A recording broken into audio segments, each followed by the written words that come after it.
Hi all. Today let's explore the concept of content projection in Angular. So today I have created an Angular 12 application and it mainly consists of an app component, and within that I am calling a child component. So the child component is app child and the HTML consists of this data child works. Okay, now what I am going to do is I have called the app child inside the app component. So when I run the application, it will show a result like child works.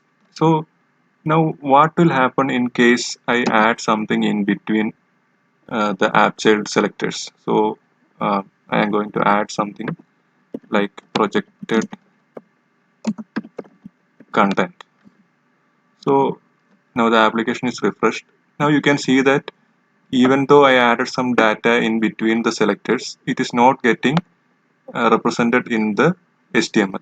So what happens is like even though if we add any data in between the selectors of a Angular component, Angular will just reject it. So how can we maintain this data? So for that we have the concept of content projection. So what we need to do is we have a tag or placeholder called ng content. So inside our child component we need to add this tag. So now what will happen is whatever we gave in between the tags, it will be placed within the ng content. So the ng content is just a placeholder and it won't be present in the DOM. So the position of the projected content, it will depend on the ng content position. So in case I had put it after child works, the projected content will be shown after child works. The example which we saw now is called the single slot content projection, and it is the simplest form of content projection. So content projection is very useful while creating components like tabs and all. So inside the tabs, whatever content we need to display, we can project it from outside the component. Now let's take a look at another form of content projection called multi-slot content projection. This basically means that this component can accept content from multiple sources. So now I have created a second component called a projected component. So here we go. I have created a projected component and it has the HTML projected works. Okay, now I go into the app HTML and here I am adding the projected component. So I am adding app projected. So now what will happen is since I have given multiple data, all the data will come to the ng content placeholder which we gave inside the child component. So now suppose I want a separate placeholder for the second content. So what I can do is I am adding a second div here, and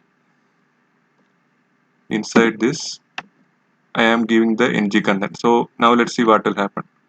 So now again what happened is like the entire content which we projected came to the second div.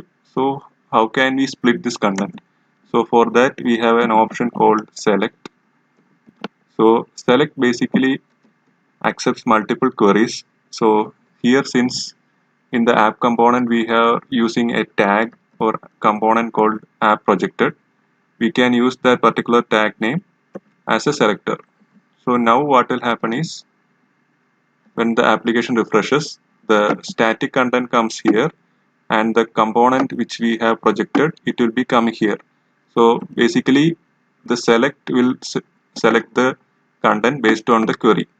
So it can either query using a tag or attributes, any CSS selectors and not pseudo selectors. So now let's go through each of these using examples. So now let's try out the attribute selector. So for that purpose I have created a directive called app dummy. So now let's add this as a attribute to the component. So now using this particular attribute we will be trying to query that. So inside the select we will give the attribute. Since it's an attribute, we need to give square braces, and we add the app dummy. So now when the application refresh, again particular component will be selected. Now let's try out using the CSS selectors. So initially I am adding an ID and I am just giving an ID as test. Now for selecting that particular tag using ID, what we can do is you can use hash and give the ID. So now when the application refreshes, again it will work as expected.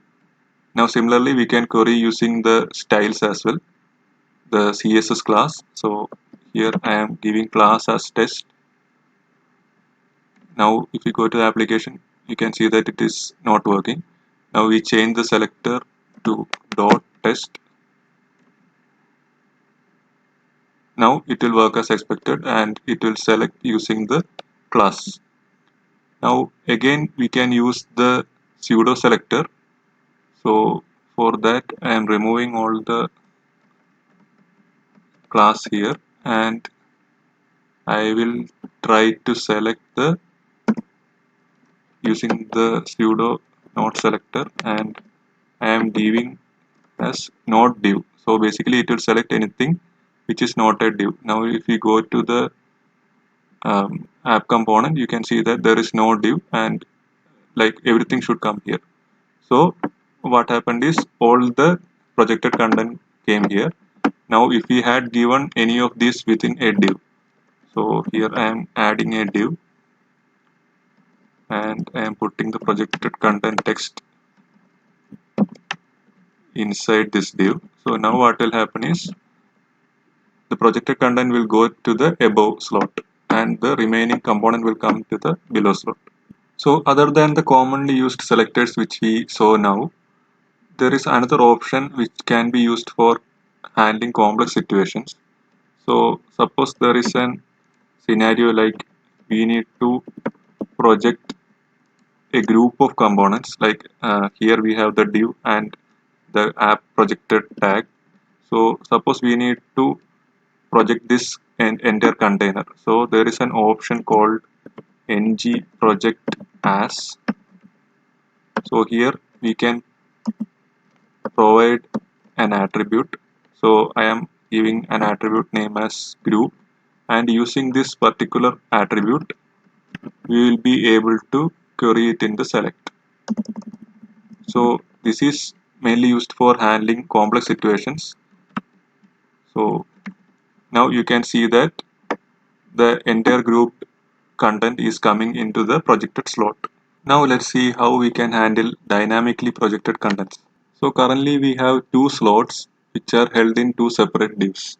So suppose we had an ng here, and based on a property show, I'll be showing and hiding, or rather I'll be creating and destroying this slot. So inside the child component, I am creating that public property show as an input and assign the initial value of false. Now in the app child, I will pass this property. So I'm passing an input. Now let's add a button. So here I am adding a button and the label will be dynamic. So it will be based on the value of this show property. So now if we go to the app component.ts, initially the label is create and the value of show is false. Now based on the toggle content callback, so which I will be attaching to the click it event handler, the button. So here I am adding a click and I am attaching the toggle content. Now I will also remove the ng container as I want each of the content to go to the individual slots. So I will also change the query. So since I want the app projected to go to the child component, so will change the select query, and now also in the projected component I have added two life cycles, the on init and on destroy, and inside that I have added two console logs. So now let's run our application.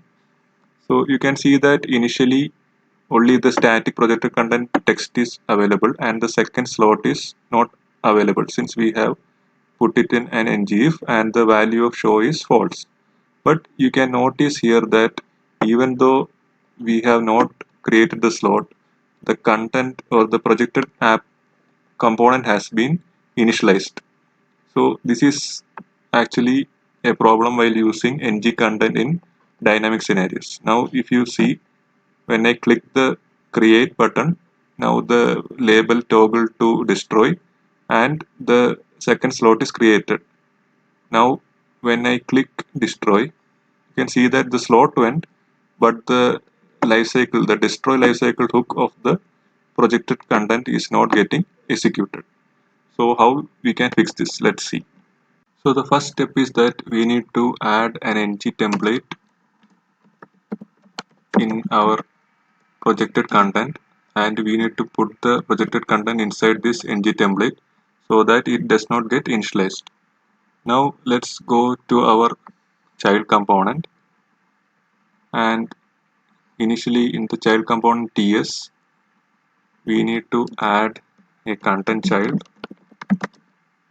So a content child is similar to a view child, but it is used for querying content. So since we are projecting the content, we can use the content child. And here, since we are using the ng template, I am using template ref to query it, and I am giving a name as content template of type template any. So I am saying that it is not null, so it's template ref. And now I will add this in the HTML. Instead of ng content, we will be making use of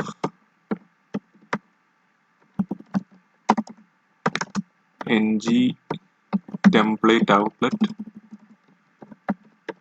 So this is a directive which we can use for attaching any template reference. So here in this we will be getting the content template which we queried using the content child. So now let's see our application. So now you can see that the application refreshed and the second slot is not available and the lifecycle hook has not been run. So now when I click create, you can see that the projected component is initialized and it is being fitted into the slot. And similarly, when I click destroy, the destroy lifecycle hook of the projected component is getting called. So this is the correct way in which we need to handle dynamically projected content. Hope you are able to get a clear understanding of the concept of content projection in Angular. See you soon. Thank you.